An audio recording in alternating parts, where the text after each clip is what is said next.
21절 같이 봉독합니다. 시작. 우리가 알거니와 물은 율법이 말하는 바는 율법 아래에 있는 자들에게 말하는 것이니 이는 모든 입을 막고 온 세상으로 하나님의 심판 아래 있게 하려 함이라. 그러므로 율법의 행위로 그의 앞에 의롭다 하심을 얻을 육체가 없나니 율법으로는 죄를 깨달음이니라. 이제는 율법 외에 하나님의 한 의가 나타났으니 율법과 선지자들에게 증거를 받은 것이라. 곧 예수 그리스도를 믿음으로 말미암아 모든 믿는 자에게 미치는 하나님의 의니 차별이 없느니라. 모든 사람이 죄를 범하였음에 하나님의 영광에 이르지 못하더니 그리스도 예수 안에 있는 속량으로 말미암아 하나님의 은혜로 값없이 의롭다 하심을 얻은 자 되었느니라. 이 예수를 하나님이 그의 피로써 믿음으로 말미암는 화목제물로 세우셨으니 이는 하나님께서 길이 참으시는 중에 전에 지은 죄를 간과하심으로 자기의 의로우심을 나타내려 하심이니 곧 이때에 자기의 의로우심을 나타내사 자기도 의로우시며 또한 예수 믿는 자를 의롭다 하려 하심이라. 그런즉 자랑할 데가 어디 있느냐? 있을 수가 없느니라. 무슨 법으로냐? 행위로냐? 아니라 오직 믿음의 법으로다. 그러므로 사람이 의롭다 하심을 얻는 것은 율법의 행위에 있지 않고 믿음으로 되는 줄을 우리가 인정하노라. 하나님은 다만 유대인의 하나님이시냐? 또한 이방인의 하나님은 아니시냐? 진실로 이방인의 하나님도 되시느니라. 할례자도 믿음으로 말미암아 또한 물레자도 믿음으로 말미암아 의롭다 하실 하나님은 한 분이시니라. 그런즉 우리가 믿음으로 말미암아 율법을 파괴한 그럴 수 없느니라. 도리어 율법을 굳게 세우느니라. 아멘. 잠시 기도할까요? 하나님, 우리에게 은혜를 주셔서 감사합니다. 그 은혜가 없었다면 하나님을 알 수도 없었고 그 은혜가 없었다면 하나님의 기업인 천국도 또 우리의 것이 될 수 없었을 것입니다. 또 하나님의 은혜가 없었다면 오늘 또 우리의 호흡도 없고 또 우리는 아무것도 아닌 존재였을 것입니다. 아니, 우리는 저주 가운데 있을 수밖에 없었던 존재였을 것입니다. 하나님, 오늘 이 귀한 복음이 선포될 때 우리가 다시 한번 구원의 감격을 회복하게 하시고 또 믿음이 없는 자들이 믿음이 생기며 하나님께 참된 제사와 영과 진리로 드리는 예배가 무엇인지를 바로 알아 무익한 종으로서의 고백이 터져 나올 수 있도록 주여 도와 주옵소서. 이 시간도 하나님께 위탁합니다. 예수 그리스도의 이름으로 감사하며 기도합니다. 아멘. 우리는 사도신경 성령님께서 하시는 사역에 대한 부분을 보고 있죠. 성령님이 누구신지를 우리는 배웠습니다. 성령님께서 어떠한 일을 하시는지 또 무엇을 목적으로 우리에게 역사하시는지를 배웠죠. 성령님은 한 사람 한 사람을 불러주십니다. 그리고 교회로 삼아주시죠. 그리고 공동체로 만들어주십니다. 또 연합케 하시는 은혜가 바로 성령님이 하시는 역할이다라고 이야기를 합니다. 그리고 오늘 우리가 죄 용서받은 것을 믿습니다 라고 사도신경에서 고백하는 죄사함에 대한 교리를 우리가 상고하려고 합니다. 성령님께서 하시는 역할 중에 또 하나는 바로 복음을 깨닫게 하시는 역할입니다. 우리가 어떻게 교회 될 수 있을까요? 우리가 어떻게 예수님의 가지가 될 수 있을까요? 우리가 생각도 다르고 환경도 다르고 감정도 다른 우리가 어떻게 서로 용납하며 서로 하나가 될 수 있는 은혜가 있을까요? 바로 이 죄 용서받는 은혜, 그 하나님의 한량없는 또 우리가 감히 상상할 수 없는 그 하나님의 복음의 은혜가 있어서 또 성령님께서 그 복음의 은혜를 깨닫게 하셔서 우리는 이 시간 하나님을 찬양하고 무익한 종이라 고백하며 하나님께 예배하는 자가 됐습니다. 상록교인이라면 마땅히 알아야 되는 것, 아니 교인이라면, 성도라면, 교회에 우리가 다니고 있다면 마땅히 우리가 알아야 될 것들이 있는데 그 중에 가장 중요한 것은 바로 은혜입니다. 이 죄사함의 은혜를 모르면 여러분들이 교회를 다니는 데 있어서 굉장히 피상적일 수밖에 없게 됩니다. 여러분들이 영어학원을 20년, 30년을 다니는데 나중에 영어학원을 갔더니 좋은 사람도 있고 환경도 좋고 카페도 있고 동아리 활동도 하고 친목도 도모하고 좀 이상한 사람이긴 하지만 영화관 갔더니 뭐 마음이 편안하고 그럴 수 있죠. 유익입니다. 그러나 20년 30년을 영화관을 쭉 짜자자 다녔는데 영어를 한마디도 못해요. 영화관 괜히 다닌 겁니다. 마찬가지로 우리가 교회를 다니는데 우리가 20년 30년 평생을 다해서 교회를 다니는데 우리가 죄사함의 은혜와 그 감격이 없다면 가장 불쌍한 사람인 거예요. 고린도전서 15장에서 이 세상에서 가장 불쌍한 사람에 대한 이야기를 합니다. 우리에게 부활이 없다면 우리처럼 불쌍한 사람이 없다는 겁니다.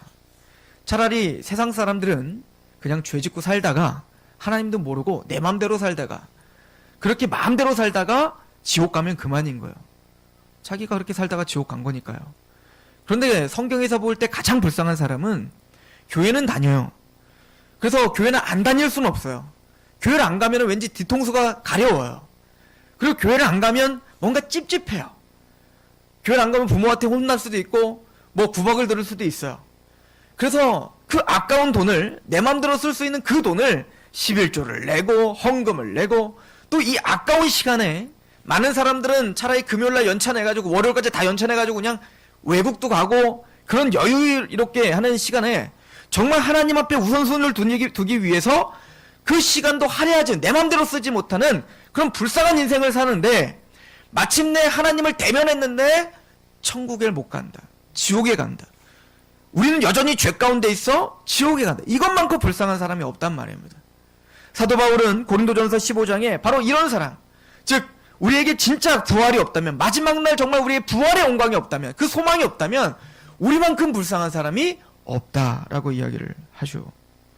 그래서 사도 바울은 고린도서 13장 5절에 너희가 믿음에 있는가 스스로 시험하라고 이야기했던 거예요. 교인들입니다. 교회를 다니는 사람들입니다.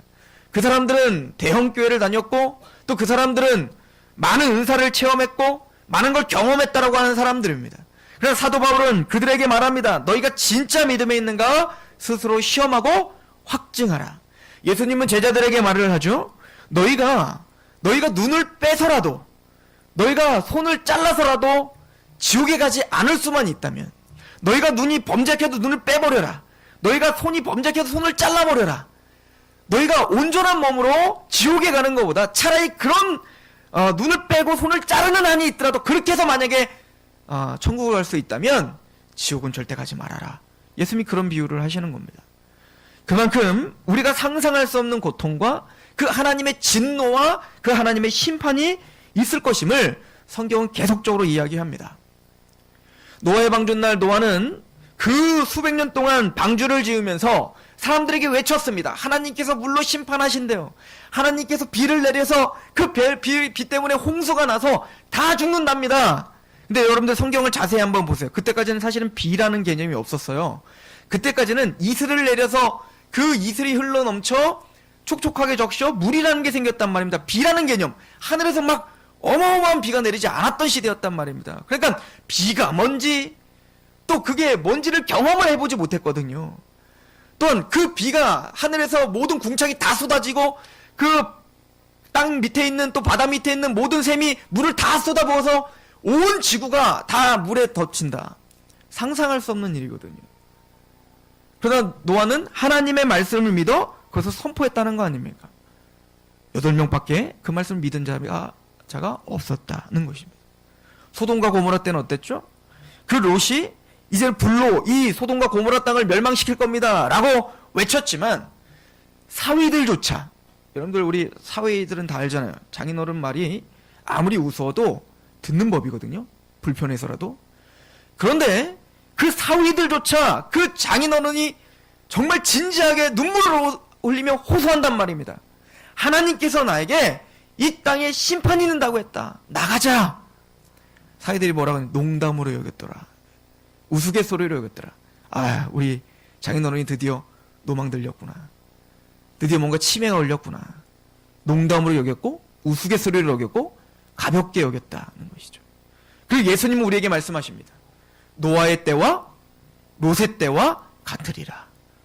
하나님은 말씀을 통해서 정확무한 한 번도 어김이 없이 모든 것을 응하게 하신 하나님의 말씀이 그 말씀이 마지막 심판이 있을 것이고 마침내 내가 너를 얼굴과 얼굴을 대면하는 것처럼 내가 너를 반드시 대면할 것이고, 그때는 죄가 하나라도 있으면 그 죄인으로 취급하여 너희를 지옥에 던지겠다. 계시록은 이걸 뭐라고 표현하냐면 너희를 포도들을 다 따서 그 포도를 맷돌에 갈겠다는 겁니다. 포도주 틀, 그 포도즙을 짜는 맷돌에 놓고 갈기갈기 갈아서 그 포도가 팍 터져서 그게 한 400kg나 되는 정도의 그 피가 터지는 환상을 계시록에서 본 거예요. 하나님은 죄를 미워하십니다. 하나님은 죄를 진노하십니다. 하나님은 왜 죄를 미워하실까요? 왜 우리를 받아주지 않을까요?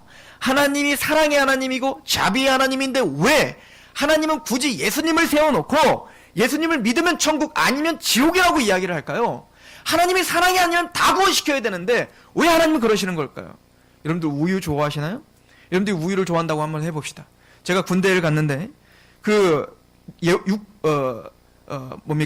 유격을 뛰는 거예요. 유격을 뛰는데 한 9시 반서부터 시작을 하더라고요. 근데 제가 유격을 뛸 때가 5월달이었어요. 5월달이 굉장히 덥기 시작할 때니까 엄청 덥단 말이죠. 그 유격을 뛰는데 물을 한 번도 안 줘요. 물을 딱 한 번 주더라고, 훈련소에서. 점심시간에 한 번 줘요. 왜냐면 그 물도 시원한 물이 먹고 싶을 거 아니에요. 막 먼지도 먹고. 근데 물을 한 컵 주는데 사람이 많으니까 그 물을 아껴서 먹는 거겠죠. 따뜻한 물을 주는 겁니다. 배탈 날까봐.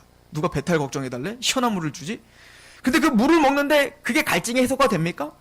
근데 밥도 먹고, 이상해요. 군대에서 밥을 먹어도 배가 고프잖아요. 밥을 먹고 물도 한 모금 먹었는데 한 5시 정도에 끝나는데 5시가 되니까 갈증도 나고 배도 고프고 너무 힘들어 죽겠는 겁니다. 근데 우유가 오는 거예요. 배급이. 얼마나 행복합니까? 얼마나 좋아요. 그래서 우유를 막 먹고 있는데 만약 우유가 심각하게 상했다고 한번 생각해 봅시다. 우리가 배가 고프고 갈증이 난다고 해서 그 우유를 마실 수 있을까요? 마실 수가 없죠. 왜냐면 이것은 내 이성과의 문제가 아닌 거예요. 이미 우리의 어떤 그 내장은 그 상한 음식이 들어오면 본능적으로 그것을 내뱉을 수밖에 없다고요. 그것을 다 토해낼 수밖에 없게끔 우리는 창조됐어요. 마찬가지로 하나님은 사랑하시고 자비롭고 또 긍휼이 많으신 분이시지만 하나님은 그것이 제1성품이 아닌 걸 여러분들은 아셔야 됩니다. 계시록에서 하나님을 찬양할 때 그 내생물들이 뭐라고 찬양하죠? 거룩하다, 거룩하다, 만군의 여호와 거룩하다라고 찬양해요. 이사야서에 보면 천사들이 하나님을 찬양합니다. 동일하게 찬양합니다. 거룩하다, 거룩하다, 만군의 여호와 거룩하다. 하나님을 사랑하시기 전에, 공의롭기 전에 하나님은 거룩하신 분인 거예요. 하나님의 본성이 거룩합니다. 그 본성이 거룩하여 사실은 우리를 다 구원시키고 싶어요. 하나님 다 우리를 사랑합니다. 그러나 하나님은 죄와는 타협할 수 없는 본성이 있으시다고요. 하나님은 죄는 미워하시고 죄는 내치실 수밖에 없는 그 본성이 있으시단 말입니다. 그 거룩한 하나님은 그래서 우리를 다 지옥에 던질 수밖에 없었던 겁니다. 우리는 이해가 가지 않죠. 도대체 그 죄가 무엇이길래 나는 윤리적으로 도덕적으로 다른 사람들보다 더 못하게 살지 않았어. 나는 사람을 죽이지도 않았다고. 나는 가만히 돌아보면 사람들에게 배려도 했고 많은 사람들에게 그래도 어느 정도 나는 사람들의 유익을 위해서 살았지 나는 내가 죄인이라는 게 억울해. 이것이 우리가 이야기하는 걸 겁니다. 그래서 성경은 말합니다. 예레미야서 17장 9절에 만물보다 심히 부패한 것이 사람의 마음이라. 그러나 누가 능히 이를 알려오라. 아무도 모른다는 거예요. 우리가 어떤 죄인인지는 모르는 겁니다. 바리새인과 서기관들이 예수님이 오셨습니다. 그 예수님께서 복음을 전파하십니다. 근데 그 어떤 누구도 예수님을 영접하지 않습니다. 그리고 내가 옳다는 거예요. 나는 모세를 통해서 나에게 주신 그 십계명을 다 지켰다는 겁니다. 한 청년이 예수님께 왔죠. 내가 당신을 따르고 나에게 영생이 어떻게 하면 영생을 주실 수 있습니까? 선생이요. 어떻게 하면 우리가 영생을 얻을 수 있습니까? 어떻게 하면 우리가 하나님의 나라에 갈 수 있습니까? 계명을 지켜라. 선생님, 난 계명을 다 지켰습니다. 나는 살인하지 않았고 간음하지 않았고 나는 그렇게 거짓 증거하지 않았습니다. 나는 그렇게 죄를 짓지 않았습니다. 예수님께서 말합니다. 너의 모든 전 재산을 팔아서 가난한 자들에게 나눠줘. 시무룩해서 돌아가죠. 예수님이 진짜 하시고 싶은 얘기가 뭘까요? 네가 진짜 하나님 계명을 다 지켰다고? 네가 진짜 거룩하다고 생각하는 거니? 그게 우리라는 겁니다. 여러분, 아랍권에 가면 지나가는 여자들 이 히잡을 다 쓰고 있잖아요. 눈만 보이지 않습니까? 눈을 지나가는 여자, 눈이 굉장히 이쁘게 생겼잖아요. 그 아랍 여인들이. 근데 눈을 똑바로 쳐다봤어. 눈이 마주쳤어. 그럼 여러분 잡혀갑니다. 성희롱이에요. 잡혀가는 겁니다. 거기 나라 법이에요. 자, 우리가 만약에 그 여인의 눈을 너무 아름답습니다. 그리고 눈을 쳐다봤는데 경찰서에 잡혀간 겁니다. 막 화가 나는 거죠. 말도 안 되면 어떻게 눈을 쳐다봤다고 그게 무슨 죄입니까? 그러나 아랍에 갔으면 아랍 법으로 심판받는 게 마땅한 겁니다. 우리나라도 어떻게 할 수가 없는 거예요. 하나님의 나라에선 하나님의 법으로 심판받는 겁니다. 내 가치관, 내 감정, 내 환경, 내 상황이 여러분들을 심판하는 게 아니라 나는 내 기준으로 옳다 하는 것이 여러분들에게 마지막 하나님 나라에서 심판받는 그 잣대가 아니라 하나님의 율법과 하나님의 법이 우리를 심판하는 잣대일 것입니다. 예수님 말합니다. 내가 생각하는 살인죄만 살인이 아니라 형제를 보고 미워하는 게 이미 살인죄다. 간음한 것만 간음죄가 아니라 형제를 보고 음욕을 품은 자가 이미 간음을 저질렀다. 우리는 이미 살인자고 우리는 이미 간음한 자고 우리는 이미 하나님을 망령때 일컫는 자들임을 예수님이 오셔서 그 율법의 그 본 정신을 드러내셔서 우리의 죄됨을 알게 하시는 겁니다. 오늘 본문을 보십시오. 로마서 3장 19절은 그래서 이렇게 얘기합니다. 우리가 알거니와 무릇 율법이 말하는 바는 율법 아래 있는 자들에게 말하는 것이니 이는 모든 입을 막고 온 세상으로 하나님의 심판 아래 있게 하려 함이니라. 여러분들 물이 있습니다. 그 물이 며칠 동안 몇 달 동안 있었던 물인데 먼지가 가득하고 뿌옇고 굉장히 더러운 물이에요. 그런데 그 물이 너무 오랫동안 있으니까 그 먼지가 다 가라앉았어요. 그리고 보기엔 너무나 투명해 보이는 겁니다. 그런데 그것을 흔들면 어떻게 되죠? 그 먼지가 뿌옇게 떠올라 이게 더럽다는 걸 아는 것처럼 하나님은 우리가 죄인지 모르는 우리들을 향하여 하나님이 율법을 통해서 우리를 흔들겠다는 겁니다. 너희들이 정말 죄인이 아니라고? 너희가 정말 하나님을 대면할 수 있다고 착각하고 있는 거냐? 그 심판 앞에 그 노아의 날 그 많은 사람들처럼 또 롯의 그 사위들처럼 하나님의 이 말씀을 경홀히 여기고 가볍게 여기고 있느냐? 오바댜는 뭐라고 하냐면 너희의 교만이 스스로 속였도다 라고 말합니다.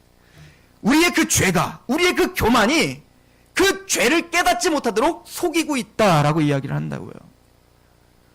고린도서 4장 4절은 이 세상 신이 믿지 아니하는 자들의 마음을 혼미하게 하여 그리스도의 영광의 광채가 비치지 못하게 하고 있다라고 이야기를 합니다.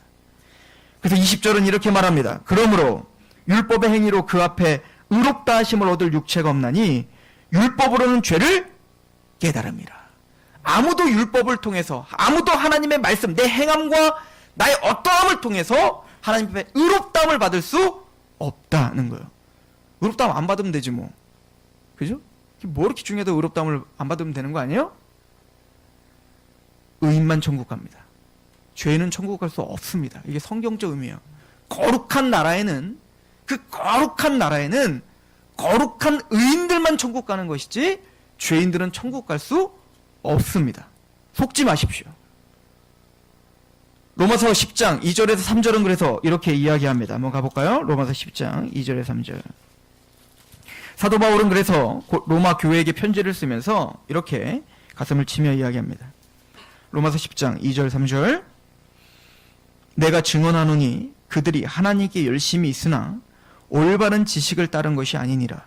하나님의 의를 모르고 자기 의를 세우려고 힘써 하나님의 의에 복종하지 아니했다. 이것만큼 불쌍한 사람이 없는 거예요. 하나님께 대한 열심이 있습니다. 교회도 열심히 나오고 봉사도 열심히 하고 최선을 다해서 뭔가를 합니다. 그리고 그 열심을 갖고 하나님을 섬기는 걸 갖고 하나님 앞에 가지고 나가려고 하죠.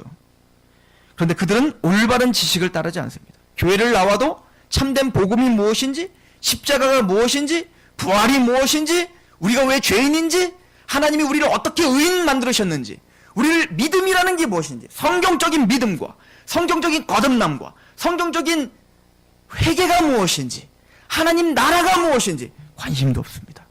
근데 열심은 있어요. 교회는 안 빠져요. 교회는 열심히 나온다고요. 하나님께 최선을 다한다고요. 그런데 하나님이 진짜 우리에게 주신 진리와 복음에 대해서는 무지합니다. 전혀 관심도 없습니다. 그럼 어떻게 될까요? 자기 의, 하나님의 의를 모르고 자기 의를 세우려고 힘써 하나님의 의에 복종하지 않게 되더라. 뭔가 열심을 내는데 그건 다 자기 의인 거예요. 내 열심인 겁니다. 하나님이 진짜 원하시는 의가 뭔지 알 길이 없죠. 그것은 말씀을 통해서만 알려지는 겁니다. 이것은 본능적으로 깨달아지는 게 아니에요. 여러분들 기도한다고 생각나는 것도 아니에요. 그건 말씀을 통해서만 깨달아질 수 있는 겁니다.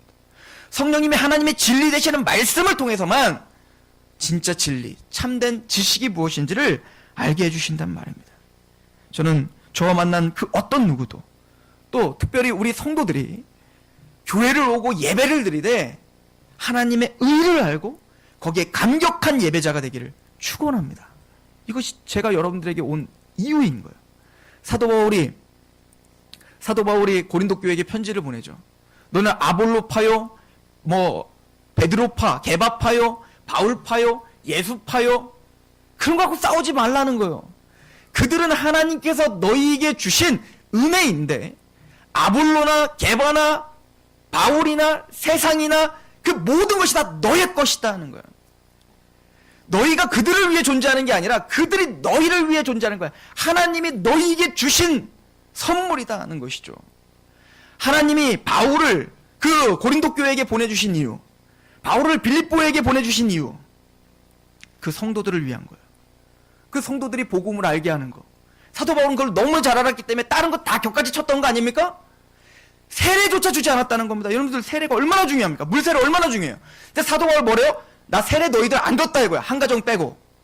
그게 얼마나 잘했는지 모른다. 아니 목사가 세례를 안 준 게 왜 자랑이냐고요. 사도 바울이 무슨 말을 하는 겁니까? 세례를 주지 않은 것, 세례를 주는 것 아무 상관없다. 나는 복음을 전하기를 원한다. 십자가를 알기를 원한다. 여러분들 교회 와서 행정이 좀 무너지는 거?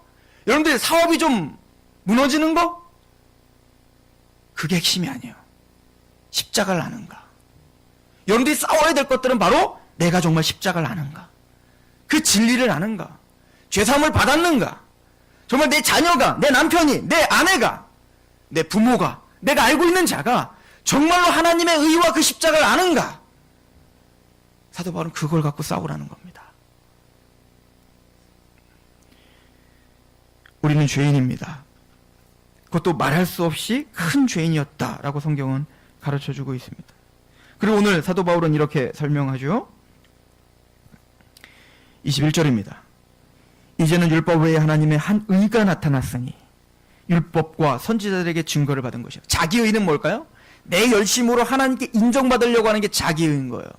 그게 어떤 거룩한 도구이든, 그게 무슨 전도든 헌금이든 주일 성수든, 그게 율법을 지키는 것이든, 그 어떤 것도 내 어떤 열심으로 하나님에게 복을 얻어낼 수 있다, 내 어떤 열심으로 내가 천국 갈 수 있다, 내 어떤 열심으로 하나님께 인정받을 수 있다 생각하는 건 복음적이지 않습니다.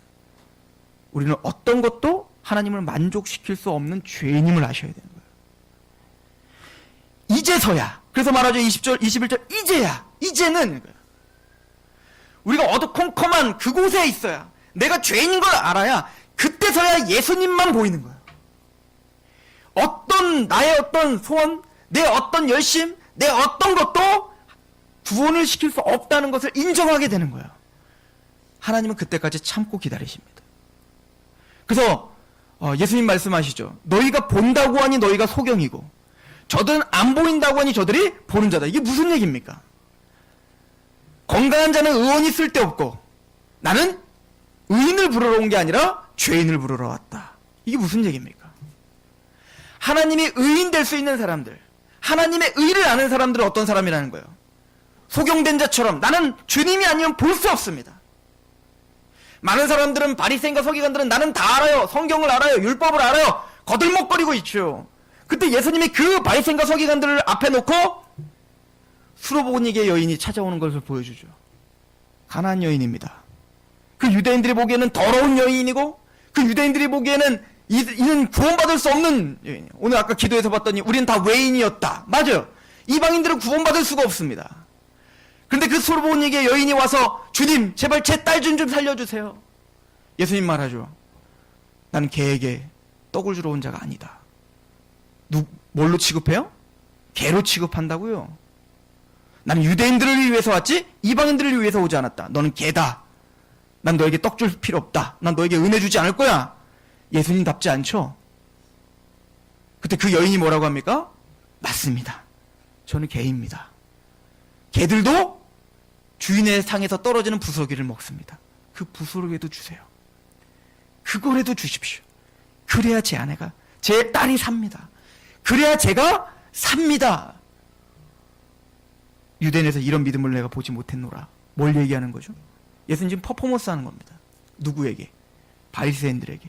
거들먹거리고 나는 모든 걸 아는 것처럼, 나는 교회를 잘하는 것처럼 거들먹거리는 그들에게 진짜 믿음이 무엇인지를 보여주는 겁니다.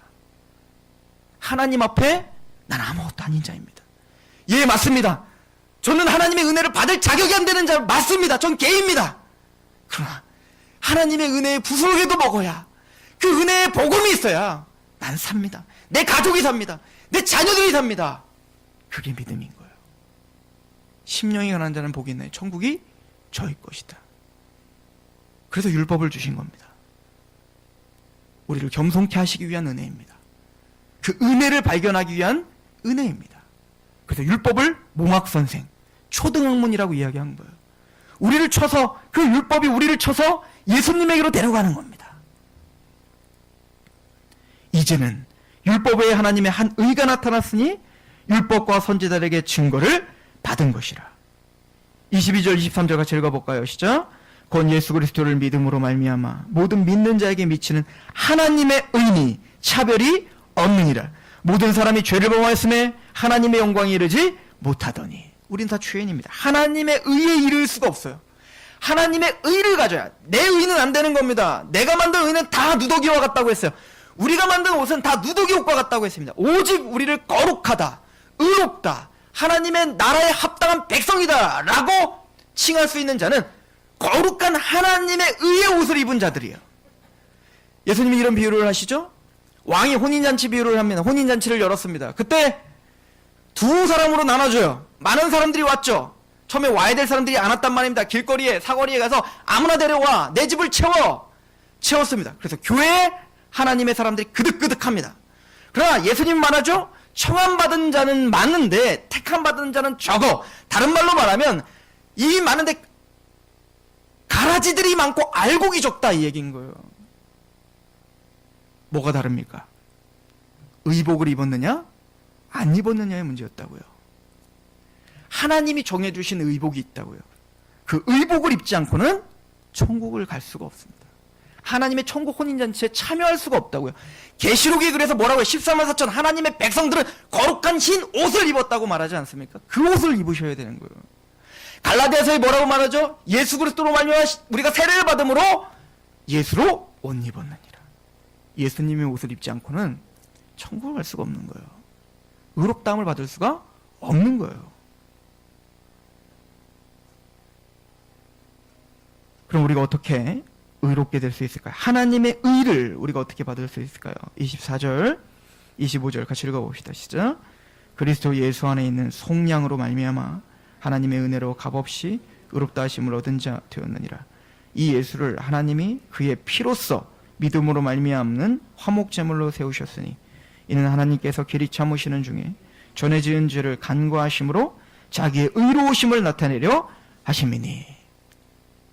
이스라엘 백성들은 자신의 죄가 있을 때 제사를 드리게 했었죠. 즉 양이나 염소와 그 소와 같은 그런 짐승들을 잡아서 나를 대신한 대속제물, 화목제물로 세우셨다는 거예요. 여러분들 근데 이스라엘 백성들이 그 성막에 가서 그 화목제물을 내어드릴 때 그 양이 죽는 걸 봅니다. 그리고 그 양이 번제단에 올라가서 타는 걸 보는 거예요. 그때 그 이스라엘 백성들은 그 형식으로 구원받는 게 아니에요. 그 형식을 100번 1000번 했다고 해요. 그들이 양심이 죄사함 받고 천국 가는 게 아니에요. 히브리서는 그러죠. 그 어떤 양이나 염소의 피가 너희의 죄를 한 톨도 씻을 수 없다라고 말합니다. 그럼 구약시대 사람들은 제사로 어떻게 구원받죠? 그 제사를 통해서 자신이 믿음으로 그걸 결부시켜야 되는 겁니다. 어떻게 해요? 번제단을 봅니다. 번제단까지는 우리 볼 수 있으니까 번제단을 보면 그 번제단에 동으로 써 있어요. 청동으로 써 있단 말입니다. 노수로 되어 있단 말입니다. 근데 그 노시엔 하나님께 기념이라고 하는 글귀가 써 있어요. 왜냐하면 민수기에 보면 고라와 다단이 아론의 제사장 직분을 반격을 가하고 모세와 아론에게 반격을 가하고 나도 제사장 할 수 있어 라고 반역을 저지르는 대목이 나옵니다. 그때 하나님은 그 고라 자손들을 죽이죠. 그런데 모든 이스라엘 백성들이 그럼 하나님의 두려우심을 알아 회개해야 되는데 모세와 아론을 죽이려고 합니다. 야, 너희들 때문에 얘네 죽었다 이거예요. 그래서 하나님이 3,000명을 죽여버리죠. 그리고 모든 백성들을 사실은 그때 다 죽이려고 해요. 그러나 그때 아론이, 하나님이 정해놓으신 그 제사장이 있던 아론이 자신의 향로로 제사를 드리니까 하나님이 진노가 풀렸어요. 이건 복음을 우리에게 설명하고 있는 겁니다. 우리는 다 그렇게 하나님 앞에 반역자들인 거예요. 우리가 하나님 되려고 하잖아요. 하나님 자리에 우리가 서 있으려고 하지 않습니까? 가정에서 내가 하나님 되고 싶잖아요. 여러분들 어느 직장에서 어느 누구에서 내가 하나님 되고 싶잖아요. 그래서 여러분들 자존심 상하게 하면 그게 가장 싫은 거 아닙니까? 돈이 좀 없어도. 그죠? 우리는 가오로 살잖아요. 그죠? 이게 뭐죠? 우리가 하나님 되고 싶은 겁니다. 선악의 판단 기준 하나님이 아니라 나이고 싶은 겁니다. 내가 원하는 소원이 있습니다. 하나님은 그거 아니라고 말합니다. 그러면 하나님 앞에 우리 원망하잖아요. 당신이 뭘 아냐고. 당신이 내 행복을 아냐고. 나는 그게 있어야 행복한데 왜 당신은 아니라고 하냐고. 당신은 무지하다고. 말은 그렇게 하지 않지만 우리는 우리의 표정과 우리의 말투를 통해 하나님께 그렇게 원망하는 그런 대적자들 아니에요. 3,000명이 죽었습니다. 그리고 모든 이스라엘은 원래 다 죽어야 되는 거예요. 우리가 다 죽어야 되는 거라고요. 근데 하나님은 하나님이 세워놓으신 그 제사장의 그 제사를 통해 그들을 살려주셨다고요. 그리고는 그 죽었던 반역자들의 향로를 다 뺏어서 녹여서 그 제단에 쌓게 합니다. 자, 이스라엘 백성, 그 뒤에 이스라엘 백성들이 자신의 죄를 가지고 제단에 나왔을 때 뭘 봐야 될까요? 고라의 그 반역을 생각해야 되는 겁니다. 내가 죽어야 될 사람입니다. 내가 하나님 앞에 반역입니다. 시편 51편에 다윗이 밧세바와 간음을 저지르고 그 밧세바의 남편이 우리엘을 쳐 죽이는 그런 죄를 범하고 하나님 앞에 통회하면 뭐라고 했죠? 모든 죄. 다 하나님 앞에만 죄를 범했습니다. 여러분들의 모든 잘못, 모든 죄는 하나님께 대적한 겁니다. 우린 다 죽어야 된다고요. 내가 그 번제단에 올라가서 내가 타야 되는 겁니다. 내가 번제단에 올라가서 내가 처참한 죽음을 맞아야 되는 겁니다. 우리식으로 말하면, 현실적으로 말하면 우리가 하나님을 대면하여 심판의 유죄 판결을 받고 우리가 영원한 불모세가 영원히 우리는 그 고통 속에서 살아야 된다고요. 이게 우리의 운명인 겁니다. 우리 스스로 바꿀 수 없는 운명인 거예요. 이미 우리가 죄로 말미암아 그렇게 우리는 저주 가운데 있는 겁니다. 예수님이 누구시죠? 갈라디아서에는 그래서 우리에게 이렇게 설명합니다. 갈라디아서 3장 10절에 무릇 율법의 행위에 속한 자들은 저주 아래 있나니 기록된 바 누구든지 율법책에 기록된 대로 모든 일을 항상 행하지 아니하는 자는 저주 아래. 누가 이거를 만족할 수 있겠어요? 하나님의 의는 모든 율법을 항상 지키는 거예요. 여러분들 집에서 여기까지 오는데 율법 다 어기셨잖아요.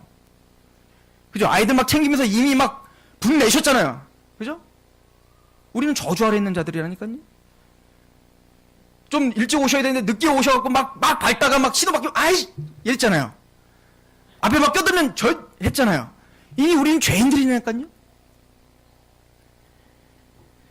갈라디아 3장 13절 그리스도께서 우리를 위하여 저주를 받은 바 되사 율법의 저주에서 우리를 속량하셨으니 기록된 바 나무에 달린 자마다 저주 아래에 있는 자라 하셨습니다. 그 번제단에 내가 올라가야 되는데 대신 나를 대신해서 죽임당하는 그 어린 양이 올라가는 거예요.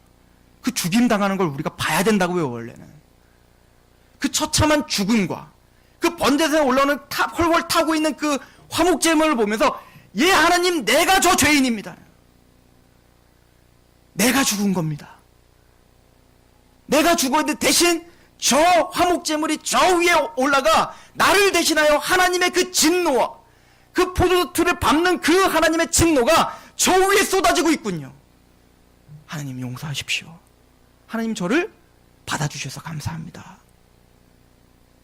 이게 예수님의 십자가 사건인 겁니다. 예수님 우리를 대신하여 저주를 받은 바 되사 우리를 속량하셨다. 속량, 구속이라는 단어는 그냥 용서했다는 단어가 아니에요. 이거는 대가 지불했다는 거예요. 이미 대가 지불 끝났다. 너희가 당할 모든 죄값을 내가 이미 지불했다. 이 예화가 나오죠. 이게 빌레몬서예요.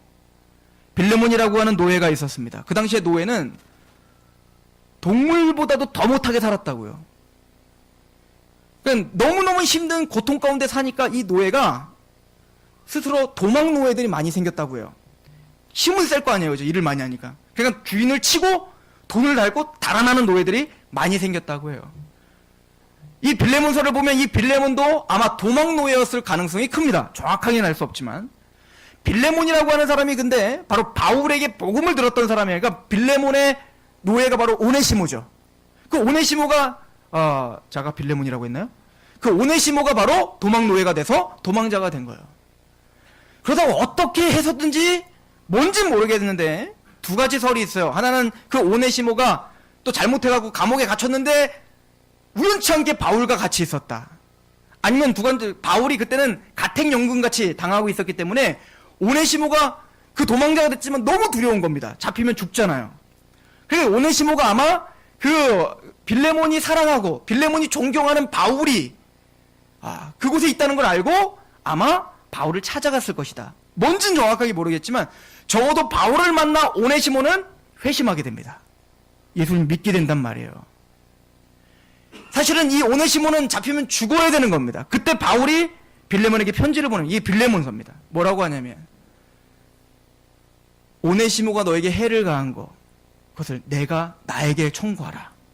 내가 갚겠노라. 내가 대신 갚겠노라. 대신 이 오네시모를 너는 받아줘라. 이 것이죠. 나중에 이 빌레몬은 오네시모를 정말 받아주게 됩니다. 그리고 오네시모는 골로새의 목사가 됩니다. 이게 은혜인 거죠. 그 당시에 노예는 잡히면 죽는 거예요. 사형입니다.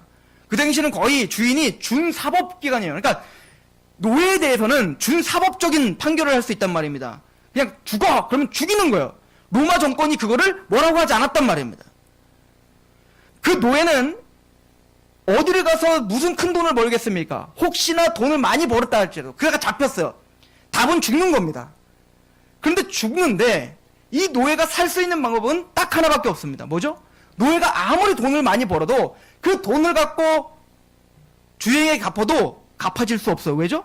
법적으로 노예는 누구 거예요? 주인 거예요. 그 노예가 번 돈은 누구 거예요? 주인 거예요. 그러니까 아무리 노예가 뭐 도망가고 돈을 아무리 벌었어도 어쩔 수 없이 법적으로는 살 수 있는 방법이 없는 거예요. 근데 살 수 있는 방법 딱 하나입니다. 뭐죠? 노예가 아니라 주인과 동등된 사람이 대신 갚아주면 되는 거예요. 바울이 대신 갚아주는 것처럼. 하나님 앞에 우리는 모두 죄인입니다. 우리 스스로는 그 죄를 해결할 수가 없다고요. 그래서 죄인으로는 모든 사람이 죄를 범하면서 하나님의 영광에 이르지 못해요. 구원자도 될 수 없어요. 우린 다 늪에 빠졌기 때문에 그 늪에 빠진 사람들은 서로를 장로님과 제가 둘이 빠졌는데 제가 장로님 보고 장로님 늪에 빠진 조금만 기다려 내가 구해줄게요. 말도 안 되는 거예요. 자기도 구원 못한다고요. 누구만 구원하시죠? 늪에 빠지지 않은 사람이 건져내야 되는 겁니다. 마찬가지로 우린 모두가 죄인이라 그 어떤 누구도 부처도 소크라테스도 그 어떤 성인도 모든 사람은 죄를 범해서 죄에서는 스스로를 건질 수도 없어요. 그래서 하나님과 동등되신 분이 대신 우리를 위해 갚아주신 겁니다. 자신의 생명을 통해. 이게 구속입니다. 예수님이 저주를 받은 바 되사 우리의 죄를 담당하셨다라고 말하죠. 십자가에서 예수님은 다 이루었다라고 말씀하셨습니다. 그 다 이루었다는 게 뭐죠? 하나님의 말씀을, 하나님의 율법을 다 이루신 거예요. 예수님이 이 땅에 오셔서 우리처럼 똑같은 육체를 갖고 오셨지만 우리는 끊임없이 죄를 짓지만 예수님은 33년 동안 사시면서 한 번도 죄를 짓지 않았다. 이게 성경입니다. 그래서 히브리서 4장에 말하죠. 우리의 제사장은 동정하지 못하시리가 아니다. 우리와 똑같이 시험은 당하시되 뭐는 없다? 죄는 없으시니라. 예수님이 이 땅에 육체를 입고 오실 때부터 십자가에 죽기까지 하나님 앞에 복종하며 사셨습니다. 그럴 수 있는 사람은 없어요. 근데 예수님만은 유일하게 자신의 모든 인생을 통해 끝까지 죽기까지 복종하여 십자가에서 뭐라고? 다 이루었다. 이게 뭘까요? 모든 율법을 항상 지켜라. 이 하나님의 의를 이루신 거죠. 십자가에서는 우리의 죄가 담당됩니다. 그리고 그 십자가에서는 예수님께서 다 이루신 거예요. 하나님에게 율법에 다 복종하셔서 하나님의 의를 만드셨다고요. 이게 하나님의 의인 거예요. 십자가만이 하나님의 의인 겁니다. 고린도후서 5장 21절 보겠습니다. 고린도후서 5장 21절.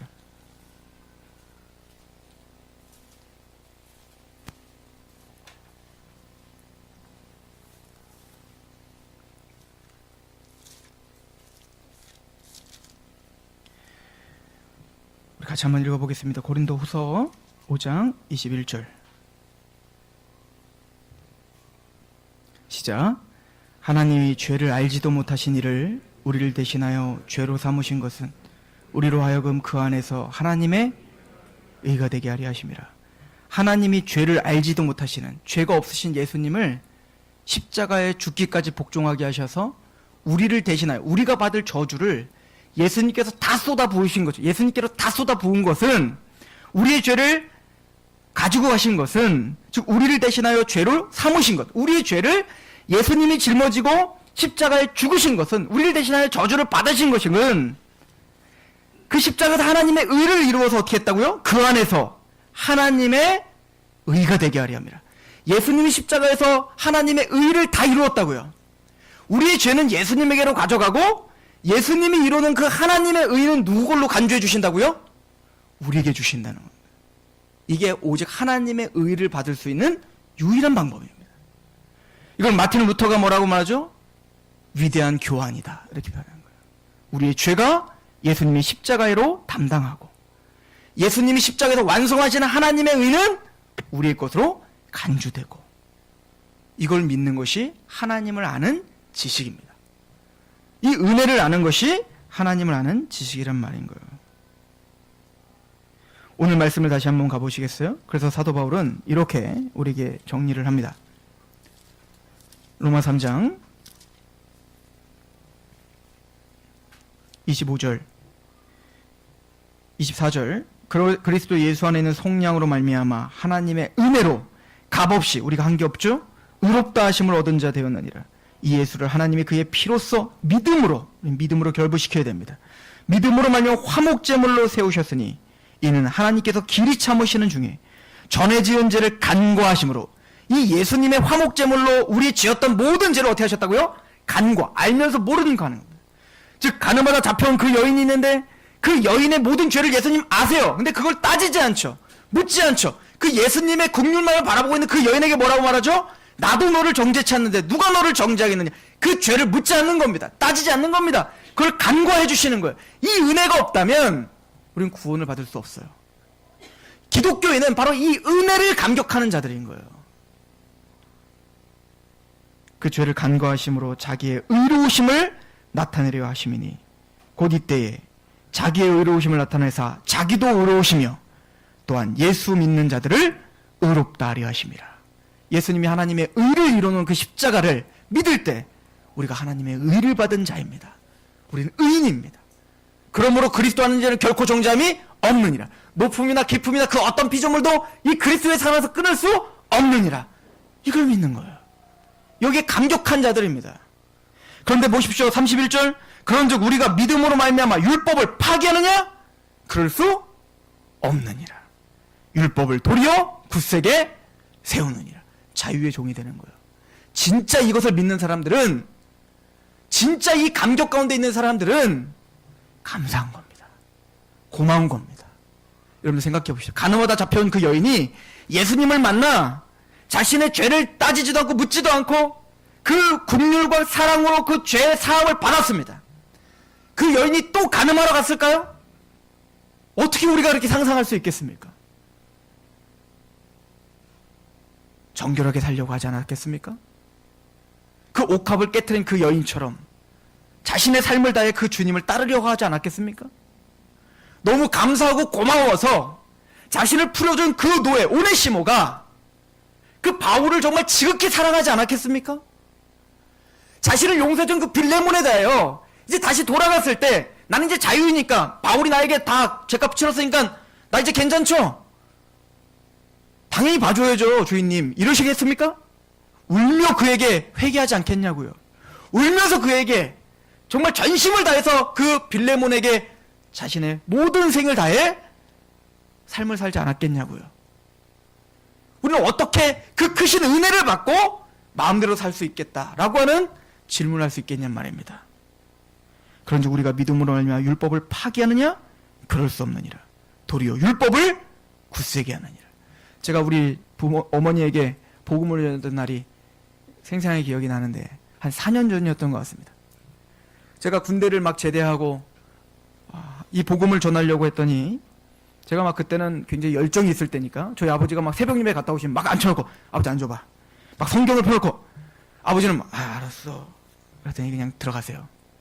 저희 어머니한테 막 어머니 이거 안 돼. 교회만 다니는 걸로 안 돼. 복음을 알아야 돼. 십자가를 알아야 돼. 구원의 확신이 있어 엄마? 교만 떨지 마. 야 너보다 훨씬 훌륭한 목사님들도 많고 다 그래 임마. 안 들으려고 하는 겁니다. 아들이니까 그랬겠죠. 아들이니까. 그러다가 이제 제 말을 듣고 싶은 마음이 생기셨나 봐요. 하나님이 은혜죠. 그리고는 제가 진천 집에서 복음을 전합니다. 성경을 펴고 하나하나씩. 그리고 제가 물어봅니다.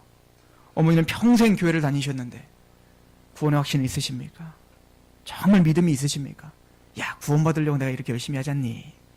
알잖아 너도 얼마나 엄마가 그렇게 고되게 살았는지 힘들어도 내가 얼마나 하나님 앞에 헌신봉사했는지 너 잘 알잖아. 그러려고 그러지. 그래 어머니. 그리고 말씀을 봅니다. 저희 어머니가 구원의 확신을 얻게 됐어요. 복음을 알게 됐습니다. 그래서 저에게 했던 말이 있어요. 막 우시면서 그러십니다. 종성아 나 어떡하면 좋니? 내가 할 수 있는 게 없네. 야, 난 내가 잘한다고 되는 줄 알았다. 다 하나님이 해주셨네. 야, 예수님한테 고마워서 어떡하니? 야, 나 뭘 해야 되니? 하나님께 도대체 뭘 드려야 되니? 제가 그래서 찾아드린 게 그 로마서 12장 말씀이에요. 그러므로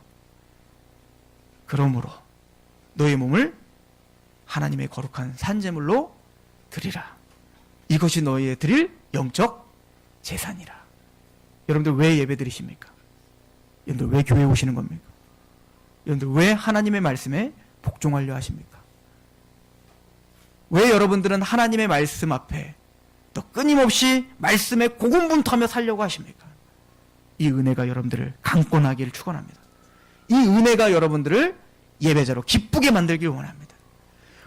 이 고난 중에서 장차 우리에게 주어질 그 영광, 우리에게 그 아들을 내어주신 그분이 우리에게 더 무엇을 주지 않겠느냐?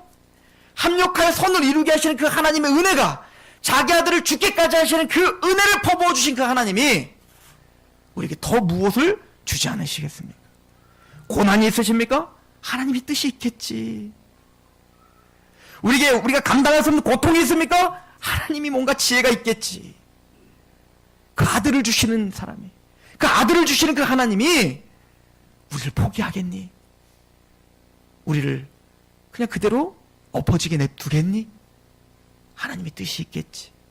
이스라엘이 광야를 건너 겸손케 하시고 마침내 그 가나안 땅에 갔을 때 그 하나님의 은혜를 기억하게 하시는 그 은혜가 있었던 것처럼, 다윗이, 그 목동으로 있었던 그 다윗이 그 험악한 삶을 살지만 마침내 하나님 앞에 자신의 모든 것을 찬양하는 그 자리로 데려가듯이, 그 험악한 삶으로 자기 마음대로 살려고 하다가 이리 치고 저리 치었던 그 야곱이 마침내는 그 바로 앞에 축복하는 자리에 섰듯, 그렇게 우리를 인도하시겠지. 우리에게는 그 은혜가 있으니까 우리는 포기할 수 없고 실패할 수도 없고, 우리는 오늘 우리에게 주신 은혜에 감격할 뿐이지.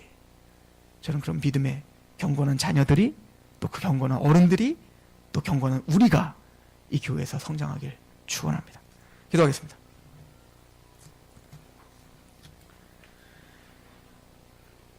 성령님, 우리에게 죄에 대하여, 의에 대하여, 심판에 대하여 알게 하셔서 감사합니다. 나는 죄인이 아닙니다. 나는 죄가 없습니다. 나는 하나님 앞에 떳떳합니다. 라고 말했던 우리의 교만을 깨트려 주신 성령님, 하나님의 율법 앞에 서서, 그 십자가의 크신 저주 앞에 서서 우리가 바로 그 죄인입니다. 우리는 주님이 없다면, 주님이 베풀으시는 그 은혜의 부스러기라조차 없다면 우리는 죽을 수밖에 없는 자입니다. 이제는 예수님이 십자가에서 이뤄놓으신 그 하나님의 의가 있어야 됩니다. 오직 우리의 죄를 간구하시고 기억지 않으시는 그 하나님의 은혜가 있어야 합니다. 그것 때문에 우리가 하나님을 찬양하고 그것 때문에 하나님 앞에 감격하는 우리는 무익한 종들입니다. 주여 우리를 받아주시고 이 말씀이 끊임없이 생각나 정직한 영을 새롭게 하시며 구원의 감격을 더욱더 크게 하셔서 하나님의 사랑의 높이와 깊이와 넓이와 그 어떠심을 깨달아 지식에까지 성장할 수 있도록 주여 도와 주옵소서. 세상이 감당치도 못하는 그 믿음의 능력이, 세상이 감당치도 못하는 그 예배의 능력이 이 사랑에 강권된 하나님의 백성들로부터 나오게 하옵소서. 예수님의 이름으로 감사하며 기도합니다. 아멘.